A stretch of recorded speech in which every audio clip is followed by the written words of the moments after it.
But then, of course, there will be some European events like Pig and Poultry in the UK. We definitely will be there.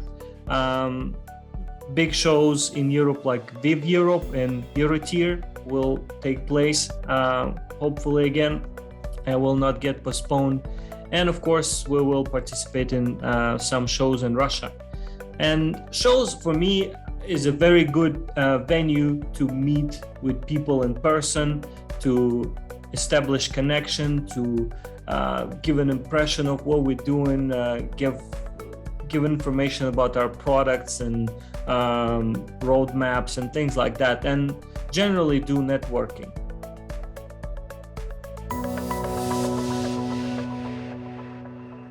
And then in terms of themes for 2022, what do we think we're looking at? I noticed the Rabobank basically forecasting something like a 2% growth in poultry meat production over next year. That's still pretty strong. It tends to be there or thereabouts over the last recent times. So we're looking at an industry that's growing. I guess we're also looking at an industry in certain parts of the world, as we've just said. Food security is a big issue, growth because domestic production needs to expand to meet consumption requirements. So there's some positive things there. I'm hugely excited about the sustainability drive and that journey that we're on. Yes, you could be, some cynics might say it's being driven from this carbon footprint thing and zero carbon, etc., which is in itself an issue. But for me, sustainability covers many, many more aspects of what we do as poultry producers. It's effectively the overriding thing that makes our businesses successful in profitability, in efficient production and management of the supply chain, in using technology to do these things better, in how we treat our birds and our staff in terms of welfare, and how we drive the use of raw materials and resources and improve, become efficient in water use or feed raw materials. All of that is really quite an exciting journey that we can play a part in next year. Absolutely. And I totally agree with you, because we discussed with several people about sustainability, and every time it's a slightly different explanation what it is, depending on from what area this person is coming from, what their experience, expertise is. But I totally agree with you. Sustainability is all about responsibility, whether it's emissions or welfare, and efficiency, reduction of waste, and use of the potential that you have right now, whether it's your potential on the crop or on the animal breeding or whatever it is. So yeah, it's much wider than just emissions or carbon neutrality, because carbon neutrality is one thing that you can achieve by doing nothing, stopping your production. Yeah. Stop production, close the plant, close the door, close the office, everything. So that's it. You're carbon neutral. But it requires much more to be really sustainable. You need to care about the environment. You need to care about the birds, and of course, you need to take care of your business. We're going to be visiting a few exhibitions next year, Nick, and we would really extend an open invitation to anybody listening. And anybody who tunes into our podcast to come and see us, meet us in person, and maybe we can arrange to have a podcast with them at some point in the new year. But yeah. Hopefully we can get on planes. Where are we going to head to? Well, there is, of course, a series of shows that have been postponed and moved throughout the previous year and a half. And hopefully they will happen next year. And one major event that we usually participating with the big team happening in Atlanta, Georgia, in the United States, where our headquarters is.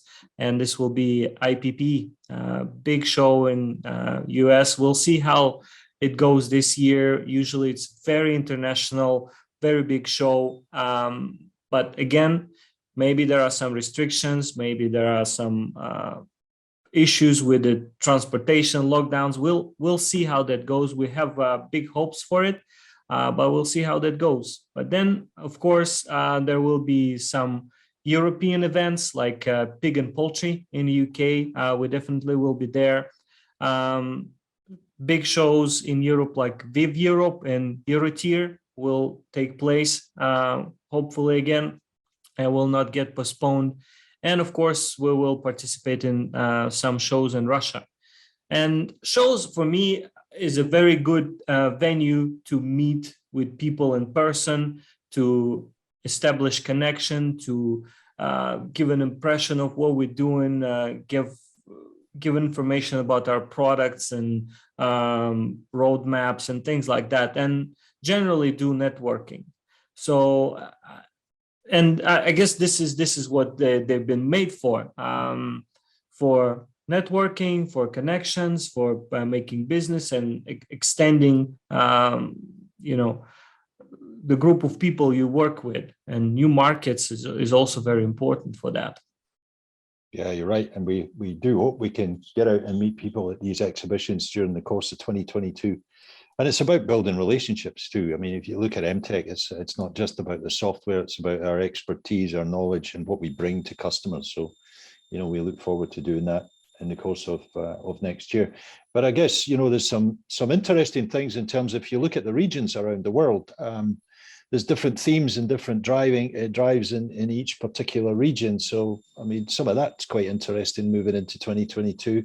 If you look at Europe, what do you think is the main driving force behind changes in the European market for 2022?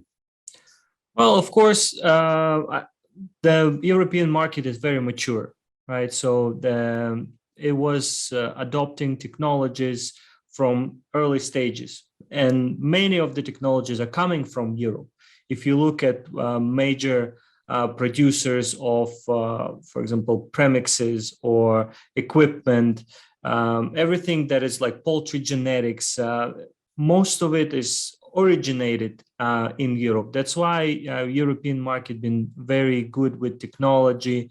But again, every technology going through the stages when older technology dies out and new technology emerges. And I think many companies are going through this stage when they adopted some technology some time ago, long time ago, or developed something themselves. And now this technology is outdated. It's no longer viable. It's no longer sustainable. So, and there is a need for a new technology to come in. And I think this is why European market is changing and developing quite a lot, because there is this hunger for new technology, for new equipment, for new types of doing business. That's why artificial intelligence and machine learning is so desired in this region. Yeah. I think there's been such a movement over the last couple of years. You mentioned data science, artificial intelligence, machine learning. A lot of companies with in-house development over many years, they need to modernize to be able to take advantage of these new technologies, these new techniques, and they can't always do that off their older platforms. So that's interesting. In the Middle East, what's driving the Middle East, as we found out firsthand in Abu Dhabi a few weeks back, really is quite a lot of expansion, a kind of focus around domestic production, increasing domestic production from a food security point of view, and help governments trying to help grow and improve and expand the local production of poultry and eggs. And I think that's really driving. So there's a lot of newer investment there, whether it's breeding and hatcheries or into broiler and commercial egg production. It's really, really interesting. And then Asia, Asia is just phenomenal growth in that region. People who are open to technology, they're open to new things, they're open to expanding and growing their industries quite rapidly. And with that comes a need to better organize data, automate what you do in terms of data collection, reporting, etc. So there's an interest in data management systems in that particular region. Yeah, and if I may add about Asia, like you said, there's a big growth and the companies are growing, and many companies are growing through acquisition. And again, once you collect many different companies in one big company, there is a need to standardize everything across the board. Otherwise, it might not work. Otherwise, there is no control. And again, if you don't have control, it's really hard to predict the growth or organize the growth. Yeah, very true. And then another part of the world very close to my heart is Africa. And we've seen a lot of interest in technology from Africa in the last few months, and a lot of it from smaller farmers. And we met some of them in Abu Dhabi, and really interested in exploring tech and exploring cloud solutions for data, and they're really up there on the leading edge of some of this technology, and not necessarily with a scale at this point in time for them to sensibly operate with that. But it's been really interesting that they are very keen on the kind of data management at the leading edge of that, and yet they are still a very small and relatively immature industry. I hope you enjoyed this episode, and of course, follow us on social media. We're on LinkedIn, on Instagram, and on Twitter. And not to miss poultry industry news and news from MTech, you can subscribe to our Telegram channel, which we will link down below. And happy holidays. Wish you all the best, good health, and two main things with the health that I want to wish everyone is of course, be patient and be wise.